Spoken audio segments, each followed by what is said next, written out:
Hey everyone, welcome to KSSP Podcast. I am Spencer.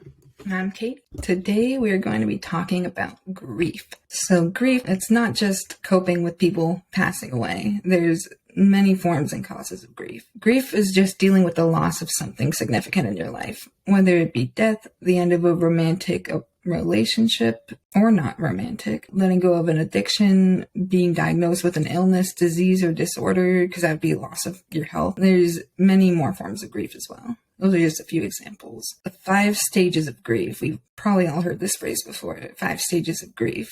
So there's denial, anger, bargaining, depression, and then acceptance. And denial is just refusing to acknowledge the loss or triggering event that has occurred. Anger is then the feeling of unfairness, and that's when you kind of start to acknowledge the loss a little bit. Bargaining is trying to gain back what you've lost by trying to make a sacrifice that would be easier to cope with than the loss. Depression would be acknowledging that the loss has occurred but unable to healthily cope with the loss. And acceptance is finding healthy coping skills and processing the loss to a point where it doesn't interfere with your day-to-day life. Yeah, those are the 5 stages. And I also think it's just always important to realize that the stages, you don't always go through them linearly. Like you can go through them not in order, but it isn't important to know about all of them, because you should kind of know the process so that you understand why you're feeling the way you're feeling as you're going through the grief process. Because that was also something that we were taught, I believe, in nursing school, is that you don't go through it linearly, and you can also regress as well. So you can progress and regress, and that is okay. So that's just something that I wanted to add to that. And then another thing is also, as you mentioned, grieving. It's not only loss as in death, but it can be relationships. And I also think maybe a big one that can be important is toxic relationships. Even though you know that they're not right for you, you still, in a sense, have to go through that grieving process, whether it's person or object or whatever it is. But I wanted to mention that too. I was going to tell my story a little bit here about a time I had to grieve. So, the hardest grieving I've done in my life was when I gave up using heroin. And I used to be a heroin addict. I'm about 3 years clean now. And while I was able to acknowledge the issues it caused me in my life, I also had a close relationship to the drug, which was lost when I stopped using it. For years, I even denied that I had a problem at all. Once I was actually forced to stop using when I was sent to jail. I was angry and I placed the blame on everybody but myself. And I don't think we should be jailing people. I still hold the belief that we shouldn't be jailing people for addiction. But at the same time, I later did realize that I needed the treatment that I had later received. Once I had reached, and I really, the main reason I went to treatment initially was so I wouldn't have to be in jail. But as time would go on with me being off of heroin, I just kind of realized how destructive it was for me. And once I reached the bargaining stage, I told myself I would only stay off of it until my probation was finished. And then I would just use less of it than I was. And I was basically just trying to bargain my way back into using it. Then the depression hit. The feeling of what if I never feel as good as I did on this drug, again in my life. The feeling of hopelessness that can come with fresh sobriety. And after a lot of therapeutic work and time away from heroin, I had finally accepted that I can stay away from heroin use.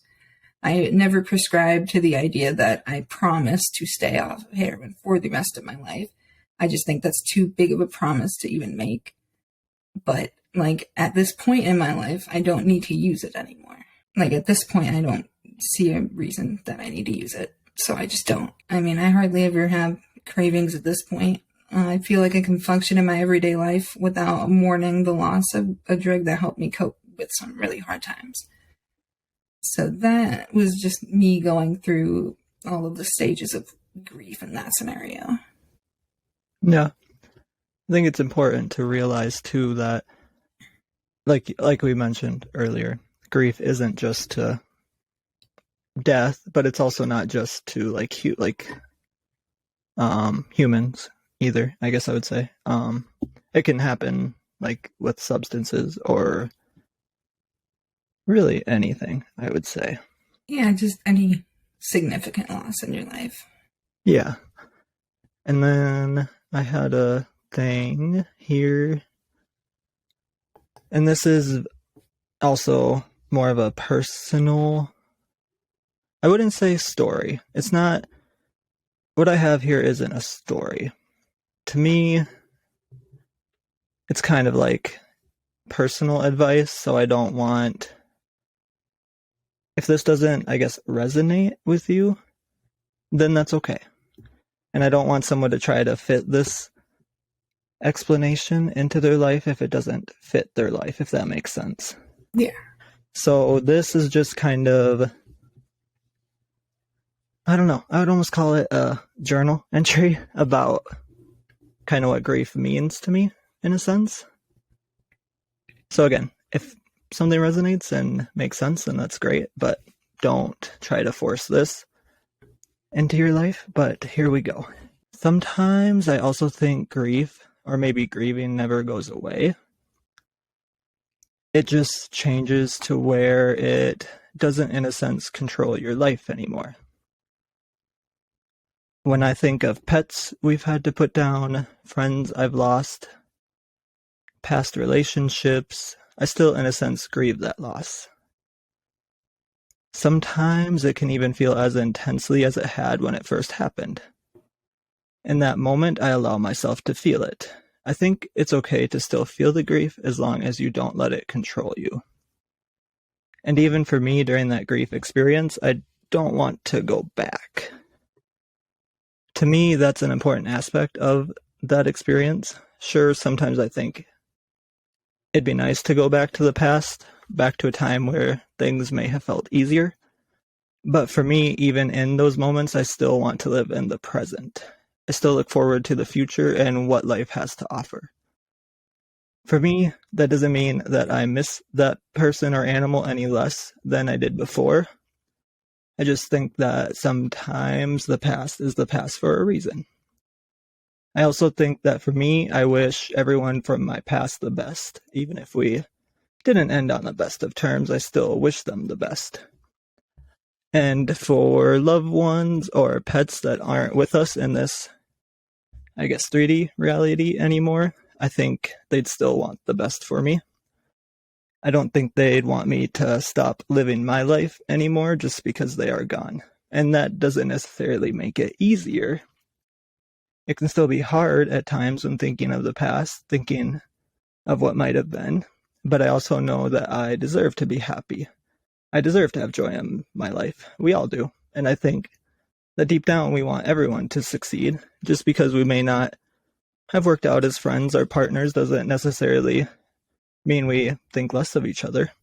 Or it shouldn't, at least, because at the end of the day we are all human. Just because we may have disagreed with each other or may not have wanted the same things in life doesn't mean that either of us are bad people.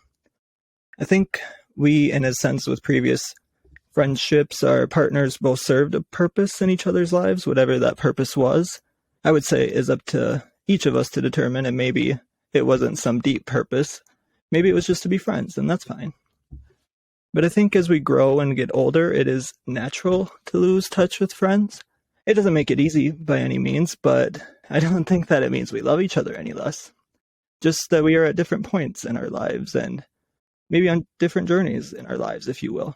But even if we may not keep in touch as much, to me that doesn't mean that we don't want the best for each other. It just means that we are chasing our dreams, whatever those dreams may be, or maybe we're still trying to figure out what our dreams are exactly, and that's okay too. So I guess for me, I don't know if the grief ever goes away, but I know that I wouldn't want anyone to stop living their life if I wasn't in it anymore. And if I wouldn't wish that upon someone else, why would I think someone else would want me to feel that way upon losing them? just grief in general is also, it's a hard thing to go through, process. Yeah. Obviously, like we talked about, there are the 5 stages of grief. And especially when I was a nurse, it was hard to, like, there was a lot of hard experiences as a nurse, but obviously going through the grieving, because not only, I think it's just a hard process to go through, and I think I just wish that it was somewhat emphasized more, in a sense that people were allowed to understand and feel and process those emotions, because I worry that sometimes, obviously, grief, emotions in general, can make us not always think the most rational. And when someone's, like, when you have to make those tough decisions for a family member, it can be very hard if you maybe haven't had that conversation before. So I think not only is it important to understand grief in the process, so that you, when you're experiencing that, you kind of know why things are happening the way they're happening, but I also think it's important to always talk with your family members before any of this happens as well. That's why living wills are always important. Power of attorneys are also very important, just especially for the medical field, because you never know when any can happen at any time. It can happen to anyone. You never know what's going to happen. And it's better to have those discussions now, while they may not be easy, and I'm not going to pretend they're fun to have at all. Death is not something that I think anybody loves talking about, but I also don't think it's a bad thing to talk about, but it can be, because there's also the process of, sometimes I think early grieving, like sometimes I'll think of my dog Jackson and how obviously I don't want to lose him, but I know that it will sometime, obviously. Unfortunately, we all lose the people around us. So I think it's important to have those conversations early, when maybe you're not struck by the grief process, the intense emotions that you feel going through that process, and then you would know what your loved one would actually, because I also just feel like the whole process of wondering, would my loved one even want this, is also another burden on top of the grieving process that you're trying to go through. So I do understand that the aspect of talking about this may lead to some of those grieving emotions, just because it sucks talking about the future, in the sense that it's going to be sad, because we don't like to be sad as humans. I don't think anybody likes to be sad, but it's also just a realistic aspect of life. Whether, like, personally, I don't think death is a bad thing, but I understand that losing loved ones sucks, whether that's people or animals, whatever it is. But it's just important, I think, to talk about those things early, so that you can focus on the grieving during that time, rather than trying to decide what does my loved one want, what should we be doing, like, all that extra stress on top of going through the grieving process. So I think that's something that I just kind of want to maybe iterate, I guess, is just, if you can have those conversations with your family members now, I would definitely recommend it. And then I think you could get like a living will from your doctor, I think. I know at one time I thought you did a lawyer for that. Well, I think maybe to get it notarized, you have to. Oh, okay. But I know that my doctor, well, when I was 18, I think, my doctor asked me, "Do you have a living will?" And I was like, "What? No." And then he handed me like the paper pamphlet, or like the thing to fill out for your will. And I was like, "Excuse me, sir, do you think I'm going to die soon?" Like, I was something you're not telling me. Yeah. But I also think doctors get like like not a discount, but they can there's something with Medicare, I think, where if they supposedly have this conversation with you about the like living will, power of attorney, then they can get a credit or something. I don't know what it is.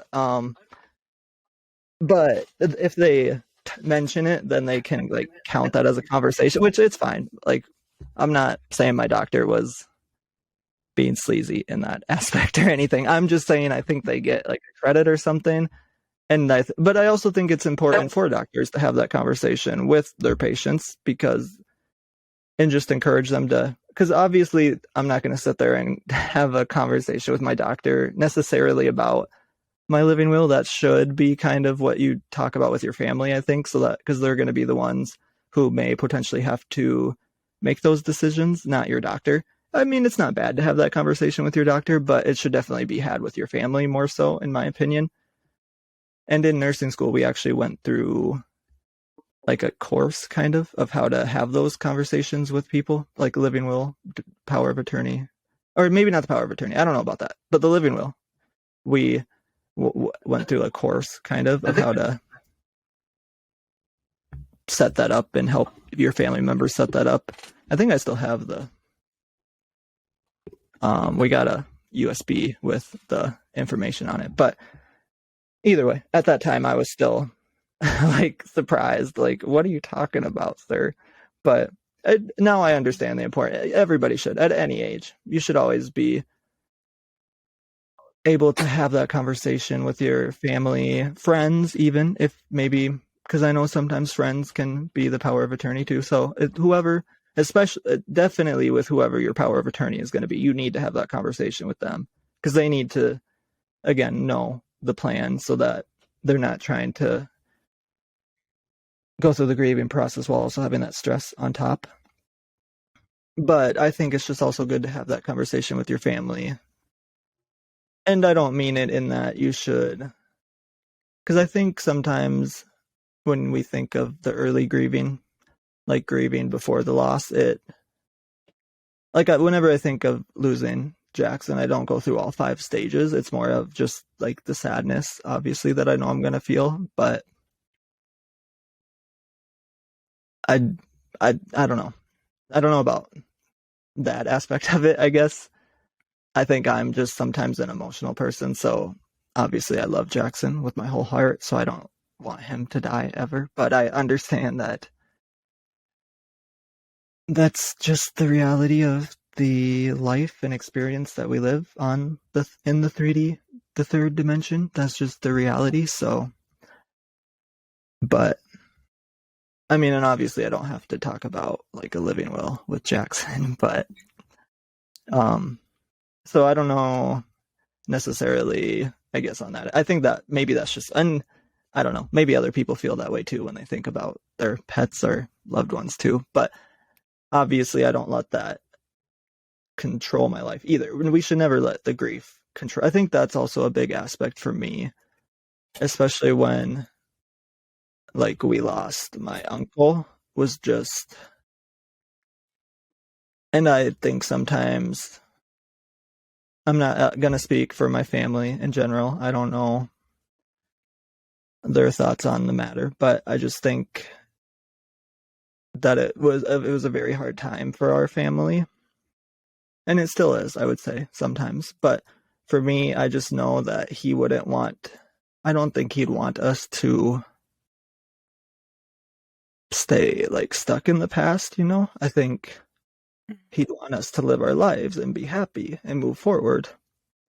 It's hard without him, but I don't think that he would want his death to like ruin our lives in a sense, you know? Because nobody wants that. I don't think any family members ever like, I hope my death ruins your life, you know? Not something that anyone plans, but it's just a hard thing to process. And even sometimes, obviously, whenever we think back on those moments, it's still hard. It doesn't get easier, I wouldn't say. I think, like I've mentioned, we just are able to, I don't know, maybe process it a little easier. But like for me, when I think back on my previous pets, I still feel that grief and miss them. But for me, I just know that nobody would want me to be stuck in the past. So I can't live in the past. I need to move on with my future because they'd want me to. Everyone would want us to, because it's just what we want for everyone. We want people to be happy and not be stuck in the past, or at least I feel that way. I feel like that's what people want. I guess I'm not making any claims, but I can't speak for everyone. I don't think anybody can speak for everyone, but that's just the way I feel, I guess, about grief a little bit. Okay. Yeah. Yeah, it's all good stuff. Yeah. I don't know if you have any. No. No. Okay. I think we're... But yeah, grief is grief. It's a hard thing to go through, but we all do have to go through it. And we just can't let it control our lives, is what I would say is the biggest thing.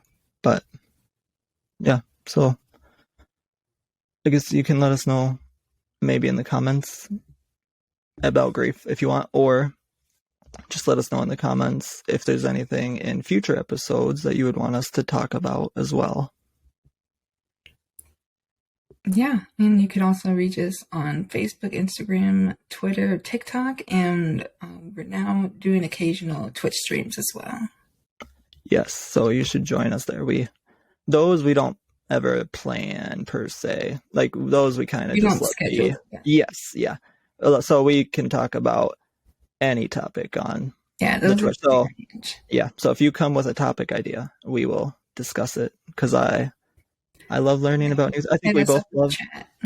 Yes, I think we both love learning about new things. So if we have to do some, I guess, research, not intense research per se, but maybe depending on the topic and how interested we are in it. But so if we have to do some digging to find out more about the topic and educate ourselves in a way, we will gladly do that because I think we both like doing that. And then obviously we play some games too. We might play a couple of games at a time. We're gonna try that out and see how that goes one time. But yeah. So otherwise, just like we said, let us know. Follow us on our social medias. Make sure to like, subscribe, and turn on notifications. And then we will see you next time.